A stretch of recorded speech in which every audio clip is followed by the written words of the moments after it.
there have been a lot of revelations in the past few weeks about the handling of documents in the previous administration. Of course, now we've got the toilet flushing story from Maggie Haberman's thing, where Trump not only was ripping apart papers, we'd sort of become used to the idea that he, like a toddler, would do that, but that he would actually flush the ones he was particularly mad at. Maybe he had discovered that some of his aides were specifically tasked to tape the papers back together. And to make sure that even that wouldn't happen, he began flushing them. I don't know. But apparently the National Archives has reportedly asked the Biden Justice Department to examine the handling of White House records. Remember, this is not just a thing where like, hey, it'd be cool to have these documents without them being smeared with, the products of a body. No, there are legal implications to this. Like you are not supposed to be destroying these things. So tearing them up, or for instance, the reporting last week that he brought substantial written materials from the White House to Mar-a-Lago when he was finally evicted, including things like the hurricane map that he'd Sharpied on, but tons of other documents. There are potentially legal implications to this. Apparently in the materials that were brought to Mar-a-Lago, archive officials found possible classified material.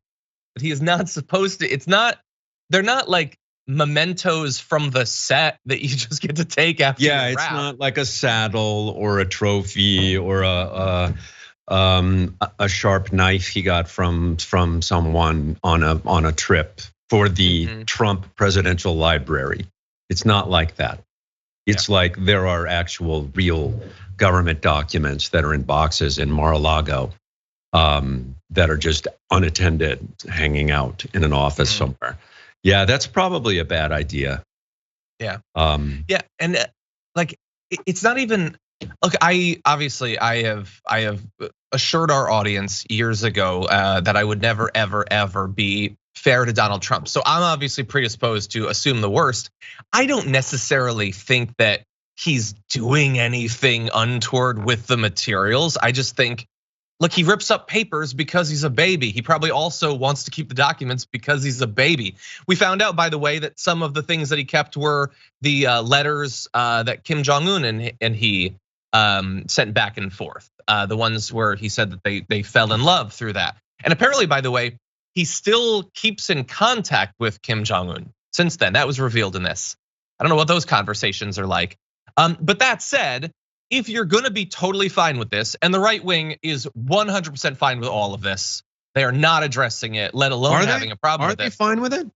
I haven't, well, they're silent about it. They don't seem to be bothered by documents being shredded or put in burn bags and things like that. So if you're gonna have that position, at the very least, don't have that position after a multi-year run of believing that Hillary Clinton's phone use is the biggest national scandal in 100 years. So at least have some consistency, I would say.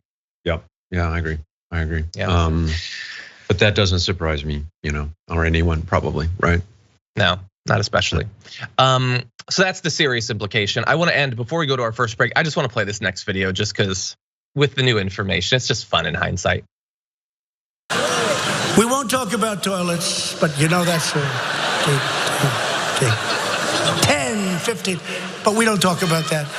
Because I've said this 3 or 4 times, the only subject they ever talk about is toilets, so I don't mention toilets. Former president. 10, 15, why won't it flush? He was the most powerful person in the world, and he might be again.